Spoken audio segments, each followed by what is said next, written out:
The Arizona sun burned relentlessly over the dusty outskirts of Wickenburg, where cacti stood like silent sentinels and the horizon shimmered with heat.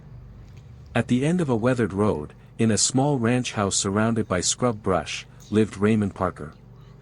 At 68, he was a man of quiet habits, known to his neighbors only as the peculiar old man who folded the American flag outside his home every evening with meticulous care. Some found it charming, others thought it obsessive. None knew the truth of his past, that Raymond was a former Navy SEAL, a warrior who had once faced the crucible of conflict and emerged with scars both seen and unseen. On a scorching Tuesday afternoon, with the temperature soaring to 106 degrees, Raymond drove his battered pickup truck back from the hills, where he often sought solace in the silence. The highway stretched empty before him, a ribbon of asphalt under the merciless sun. As he rounded a bend, he spotted a figure staggering along the shoulder, a man in his 30s, his skin reddened, his steps faltering from dehydration.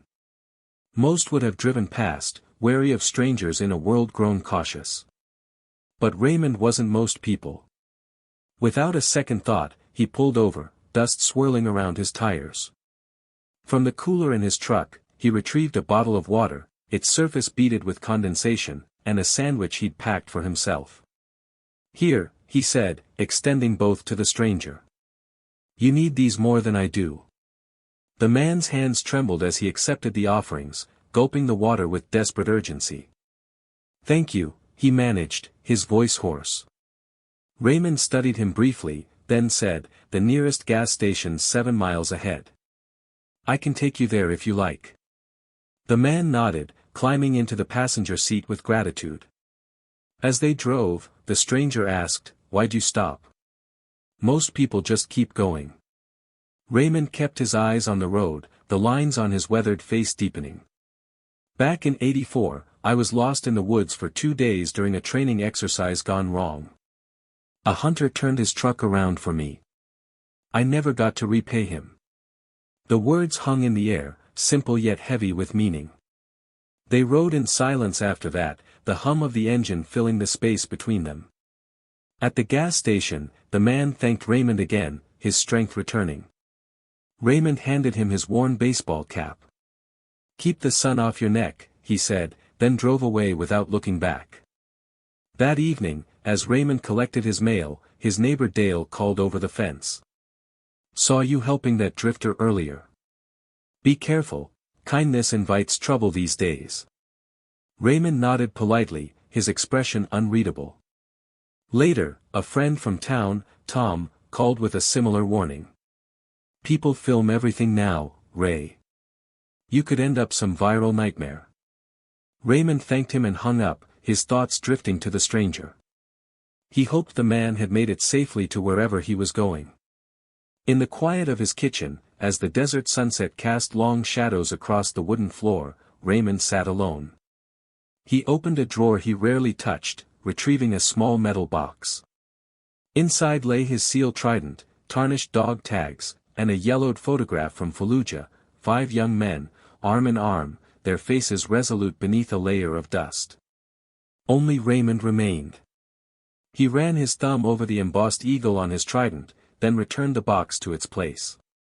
The radio played softly as he peeled an apple with practiced precision, the skin falling in a single spiral. Some values, he knew, ran deeper than modern caution. The next morning, Raymond's phone buzzed with unusual persistence.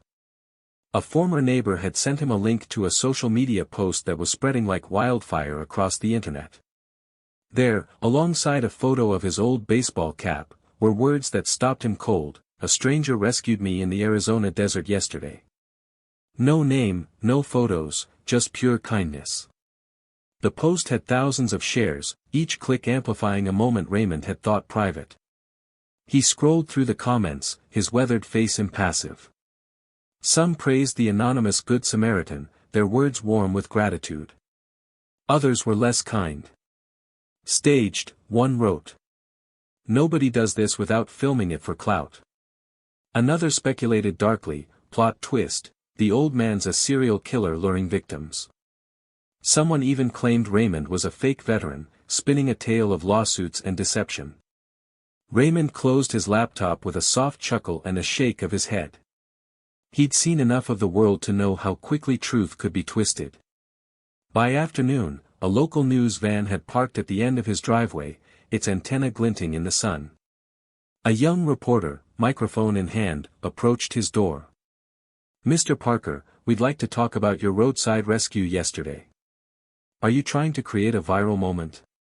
Raymond stood in his doorway, shoulders straight despite his age, and gestured toward the American flag flying in his yard. "I live by what that represents," he said. "I don't need moments of any kind." The reporter pressed on. "But in today's climate, didn't you hesitate to help a stranger? Weren't you concerned for your safety?" Raymond's eyes, sharp beneath his weathered brow, held hers. "When you've seen what I've seen, your calculation of risk changes." The segment aired that evening, but his words were clipped into sound bites, framed as a debate between reckless kindness and reasonable caution. Online, the noise grew louder. Self-appointed experts chimed in with statistics on highway safety and veteran mental health, all without knowing Raymond or the quiet life he led. Yet something about the story struck a chord. The post continued to spread, its message of selfless compassion cutting through the cynicism. Raymond, however, remained untouched by the clamor. He went about his evening routine, folding his flag as the sun dipped below the horizon. The desert air cooled, and the stars began to pierce the sky. He thought of the man he'd helped, wondering if he'd found his way. In a world quick to judge, Raymond's act had been a small rebellion, a reminder that kindness, though questioned, could still endure. As he sat at his kitchen table, the weight of the day settled over him. He didn't seek recognition, nor did he fear the criticism. His life had been shaped by moments of duty, both in uniform and out of it. The sealed trident in his drawer was not a trophy but a testament to a code he still lived by. He peeled another apple, the knife steady in his hands, and let the world's chatter fade into the background. Outside, the desert stretched vast and silent, indifferent to the storm his simple act had stirred. The desert morning broke with a stillness that belied the events about to unfold. Raymond was sipping coffee on his porch when a distant sound disrupted the quiet, a rhythmic thump-thump-thump that grew louder with each passing second. He stepped forward, shading his eyes against the sun, as a UH-60 Black Hawk helicopter descended onto the open field across from his house. The aircraft stirred a small sandstorm, its blades slicing through the air with precision. Neighbors emerged from their homes, smartphones raised to capture the unexpected spectacle. Drivers on the distant highway slowed, craning their necks to see what was happening. Four soldiers in combat uniforms disembarked, followed by a man in officer's dress blues. Raymond's breath caught as he recognized him, the stranger from the highway, now standing tall and moving with purpose. The officer crossed the field toward Raymond's house, his team following in perfect formation. The gathered crowd fell silent as he stopped at the porch and snapped into a salute, crisp and formal. "Chief Petty Officer Raymond Parker, second class," he said, his voice carrying across the neighborhood. "I'm Captain James Monroe, 15th Special Operations Aviation Regiment." Raymond returned the salute instinctively, muscle memory from a lifetime ago.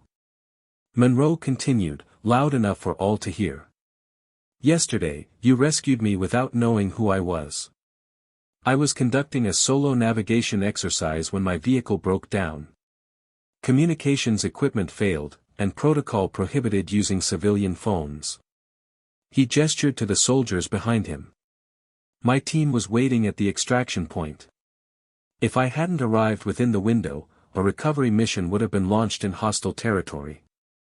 You didn't just give me water, sir. Your assistance preserved a classified training operation." A murmur rippled through the onlookers, but Monroe wasn't finished. His voice softened, yet carried a weight of respect. "After our encounter, we ran a standard background check. We discovered you're not just any veteran, sir. You're Raymond Parker, Navy SEAL, recipient of the Silver Star for action in Panama. You never claimed your full benefits or recognition after discharge." Raymond's expression remained neutral, but a flicker in his eyes betrayed his surprise. few had ever bothered to look into his past. Monroe nodded to his team, who lined up and executed a formal military salute, their movements synchronized and solemn.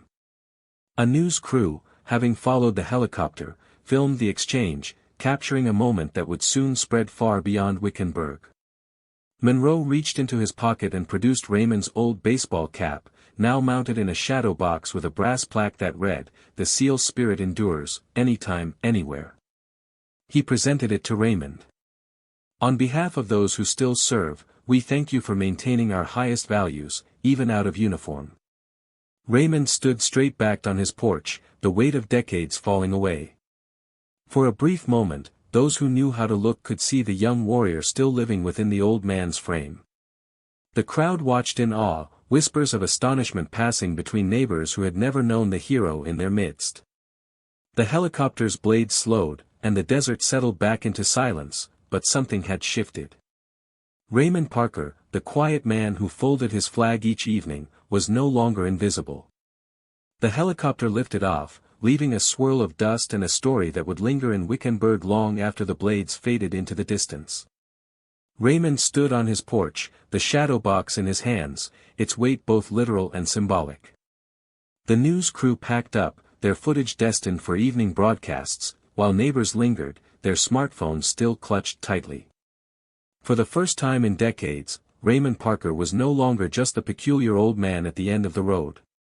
He was a hero, publicly acknowledged, his quiet life of principle thrust into the light. In the days that followed, the media frenzy subsided, but its impact rippled through the community. The story of Raymond's roadside rescue and the military's tribute spread beyond Arizona, carried by social media and news outlets.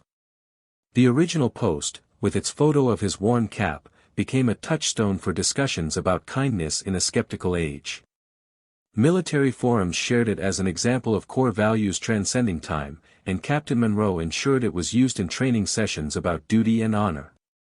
In Wickenburg, the change was more personal. Children who had once been cautioned to avoid the strange old man's house, were now brought by their parents to meet him. One afternoon, a young girl with pigtails and missing front teeth approached Raymond as he tended his flag. "Were you a real hero, Mr. Parker?" she asked, her eyes wide. Raymond knelt to her level, his knees protesting, and smiled faintly. "No, little one. Just someone who was helped once and didn't forget how to help others." The girl beamed, clutching her mother's hand as they walked away, a new story to tell her friends. The local elementary school invited Raymond to speak at their Veterans Day assembly. He declined the microphone, uncomfortable with the spotlight, but sat quietly in the audience, nodding as the children sang. His presence was enough, a living lesson in humility and service. One evening, Captain Monroe returned, this time in civilian clothes, carrying a triangular case. "This flew over our base in Kandahar," he said, handing Raymond a properly folded American flag. "The men wanted you to have it."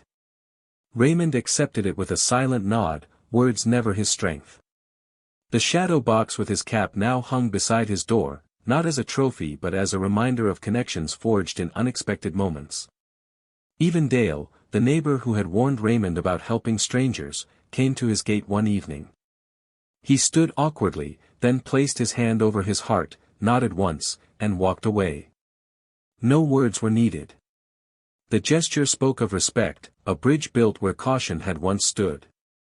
Raymond's life gradually returned to its rhythm, folding the flag at sunset, driving into the hills when the house felt too empty, but the world around him had shifted. On the highway, he noticed more drivers stopping to help stranded travelers, a small ripple effect from a story that had touched more hearts than he could know. Raymond didn't dwell on the attention. He continued his quiet routines, the desert his constant companion. Yet each evening, as he lowered the flag, he felt the weight of those who had come before him, his brothers in Fallujah, their faces forever young in that yellowed photograph. His act of kindness had not only saved a soldier but had rekindled a spark of trust in a community grown wary. The desert, vast and unforgiving, seemed a little less lonely now. A year passed, marked by the slow turning of seasons in the desert, where summer's heat gave way to cooler nights and the cacti stood unchanging. Raymond Parker's life had settled back into its familiar cadence, the media spotlight long faded. He still folded his flag each evening, its colors vivid against the fading light, and took drives into the hills when memories grew heavy.